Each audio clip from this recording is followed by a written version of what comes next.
बरं, अपमान सहन करणाराच कीर्तिवान होऊ शकतो बर का.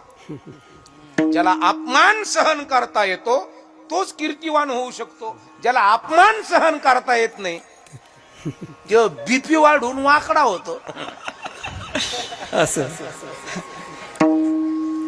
आणि पोरांनो, लक्षपूर्वक आहे का तुम्ही मोठाले तरुण मित्रांनो, ज्याला अपमान सहन करता आला त्याला मान सहन करता आला. आणि मोठं व्हायचं ठरलं तर 70% अपमान आहे आणि 30%च मान आहे. तुम्ही किती चांगलं करा सरपंच, तरी तुम्हाला म्हणते त्यांनी खाल्लंच. हो, किती चांगलं करा, कितीही चांगलं, आम्ही किती चांगलं कीर्तन करू द्या, आम्हाला कमेट आहेच. मूर्खचे, येडाचे, नालायकचे, तेवलंय बाराच आहे हाईत ना. पण अशा मूर्खाला आपणही वेळ द्यायचा नाही. जो मूर्खाला वेळ देतो तो मूर्ख व्हायला काहीच वेळ लागत नाही. तरुण मित्रांनो, तुम्ही वेळ कुणाला देताय?